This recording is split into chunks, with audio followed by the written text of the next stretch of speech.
Welcome to another episode of AgTech Digest, your go-to source for the latest in agricultural technology. In today's episode, we're exploring a dynamic mix of strategic acquisitions, major funding rounds, and breakthrough technologies reshaping the food and farming ecosystem.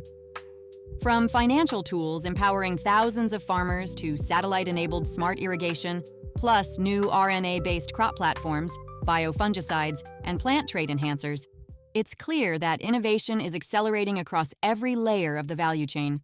There's a lot to unpack today, so let's get started. Several pivotal developments are shaping the agritech and agribusiness sectors this week, beginning with Ambrook raising $26.1 million in a Series A round, led by Thrive Capital and Field Ventures. The funding will support the growth of AI-native financial tools, enhanced workflows, and the expansion of Ambrook Pay. With over 2,500 operations across all 50 United States, already using the platform to manage $1.6 billion in transactions, Ambrook aims to further support complex agricultural operations through an expanded product suite. Next, Zenatech has signed an agreement to acquire a California-based civil engineering and land surveying firm, its first acquisition in the Southwest or West Coast. This move expands Zenatech's drone-as-a-service offerings, particularly for crop health monitoring, and supports broader growth in precision agriculture and irrigation analytics. In major corporate restructuring news, Bunge Global completed the sale of its North American dry corn and masa milling operations to Graincraft. This transaction, which includes 6 facilities and approximately 600 employees across the United States and Mexico, aligns with Bunge's focus on its core global value chain operations. Additionally, Bunge Global SA finalized its merger with Viterra Limited, forming a combined entity dedicated to food, feed, and fuel on a global scale. The merger furthers Bunge's strategic emphasis on reinforcing its core operations worldwide. Meanwhile, Kelly Hills has launched The Forge, a new initiative designed to scale proven ag technologies into deployable on-farm tools. The program prioritizes interoperability, agronomic relevance, and measurable return on investment at the farm level. Its inaugural cohort includes companies such as Precision AI, Pika, Yamaha, Precision Agriculture, Taranis, and others, all working to bridge the gap between innovation and field-level execution through pilot programs and product integration. Finally, Source Agriculture has made an investment in Hydrosat to advance satellite-based water and yield optimization. Hydrosat's technology has already demonstrated up to 30% water savings and 50% yield gains, and the company currently operates across 4 million acres in 43 countries, in partnership with the European Space Agency and the United States Space Force. This investment reinforces Source Agriculture's mission to drive sustainable and efficient food production. A critical conversation is unfolding around AgTech investment as Danny Bernstein, CEO of The Reservoir, sheds light on the sector's persistent capital challenges. He identifies a fundamental structural gap caused by illiquidity and the absence of standardized financial tools, which hampers early-stage commercialization. To address this, The Reservoir is crafting innovative investment structures such as bundled special-purpose vehicles and exchange-traded fund-style exposure designed to accelerate funding for promising technologies. Bernstein emphasizes the importance of engaging real-world growers early, launching products quickly, and delivering tangible value from the outset. In addition to financial innovation, The Reservoir is also working closely with Western growers, government agencies, and elected officials to influence policy and foster a more innovation-friendly ecosystem for agtech advancement. Plant Science continues to make bold moves this week through acquisitions, product approvals, and expanded investment in biologicals. GDM will acquire the remaining 50% of ag-reliant genetics from Vilmorin and Saye and KWS, a transaction that will strengthen its position in the North American corn and soybean seed markets.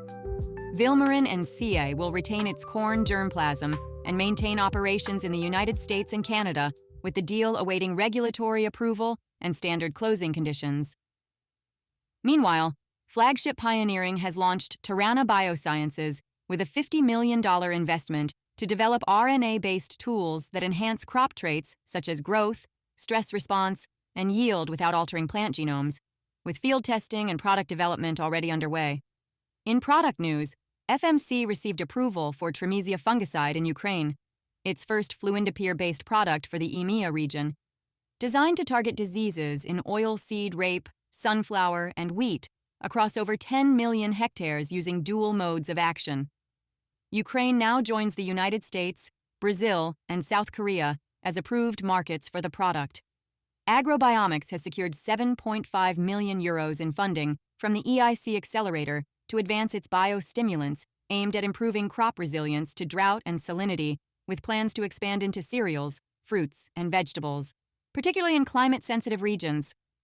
Finally, Syngenta is expanding its biologicals investment by acquiring Intrinsics Bio, integrating Novartis's biological assets, and opening a 22,000 square meter production facility in South Carolina, efforts that underline its commitment to sustainable agriculture and growing global demand.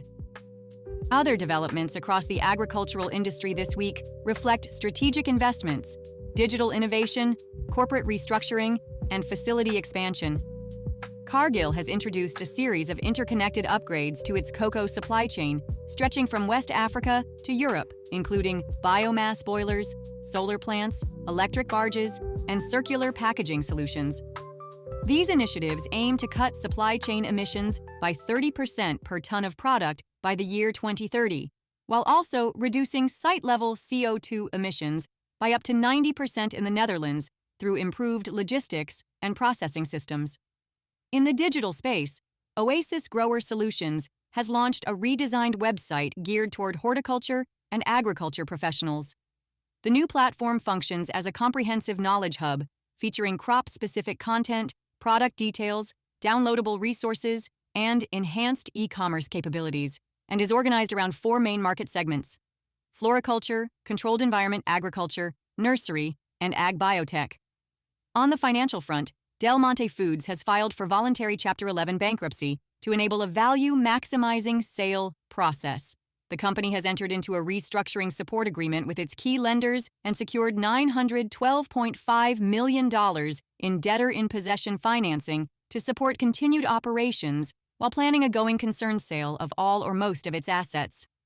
Meanwhile, Little Leaf Farms announced plans to develop its third campus, a 215-acre site in Manchester, Tennessee.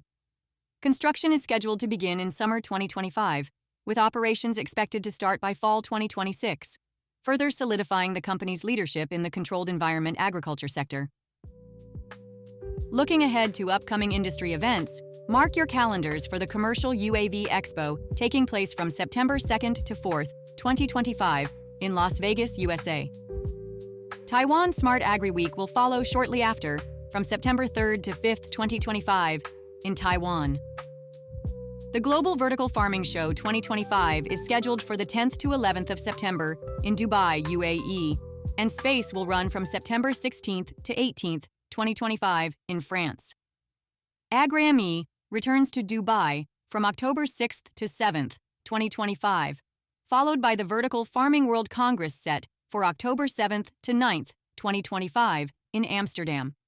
That wraps up today's episode of AgTech Digest.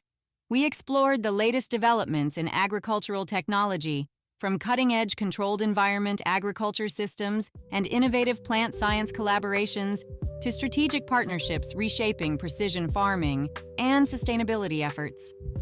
With major funding rounds, new product launches, and expanding global collaborations, the future of AgTech is advancing toward greater efficiency and environmental responsibility. Thanks for joining me. I'm Anna, signing off. Stay inspired and keep pushing the boundaries of what's possible.